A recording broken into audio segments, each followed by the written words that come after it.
Outward bound from New Zealand on a 6-month training cruise to the United Kingdom, HMS Belona enters Colombo Harbour. Main objects of the cruise are to make goodwill calls in Asian countries, to train the ship's company in sea duties, and to transport special cargo from Britain. The course of the Belona lies via Suez, through the sparkling Red Sea and the Mediterranean, calling at a score of ports on the way before steaming up the Channel to England.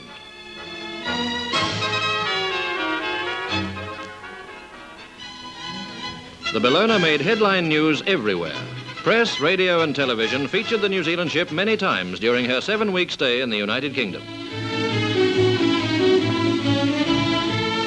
Millions of people at home in various parts of Britain watched the arrival of the cruiser at Portsmouth. As she came alongside, her ship's company was officially welcomed by the New Zealand High Commissioner, Sir Frederick Doidge. The ship was then opened to visitors, and relatives and friends lost no time in coming aboard.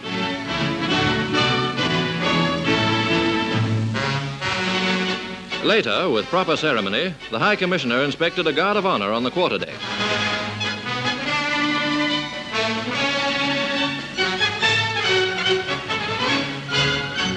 When the formalities were over, uniform quickly gave way to the pew-pew, and the visitors were entertained by the ship's haka team.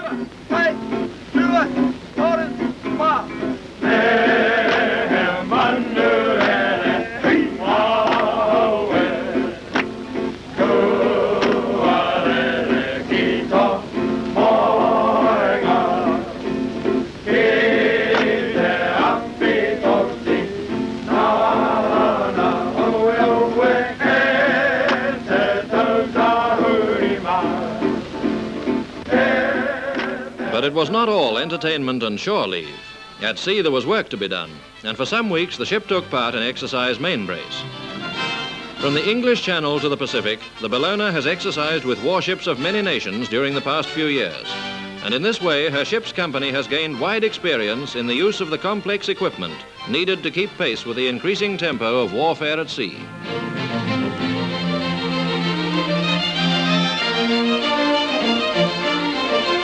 Scanning ocean and sky far beyond the range of human vision, the magic eye of radar finds and holds its target. Modern ships and men who inherit a centuries-old tradition of fine seamanship are in constant training to maintain the fighting efficiency of the Royal New Zealand Navy.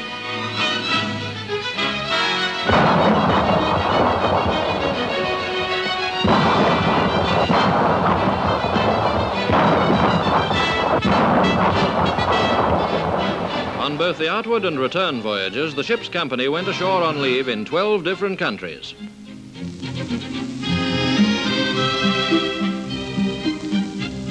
Not only at show places, but on the sports grounds, playing against local teams, they met the people of other lands, from Britain to Malaya. They saw how Eastern and Western peoples live and work together in the British Commonwealth of Nations.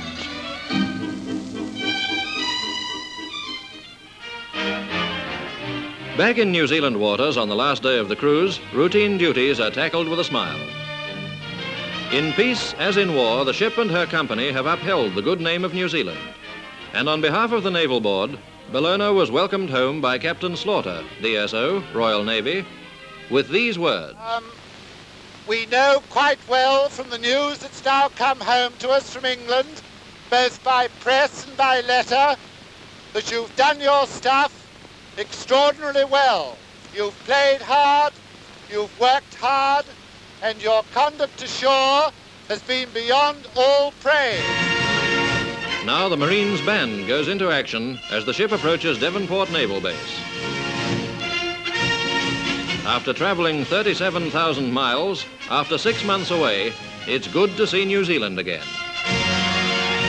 Friends and relatives, sweethearts and wives are waiting on the wharf.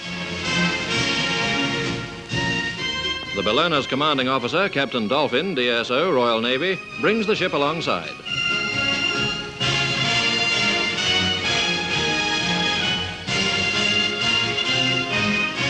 This is the moment they've all been waiting for.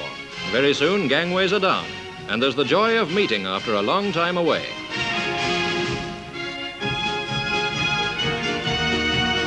For many young New Zealanders, this is a great day. The sailor is home from the sea.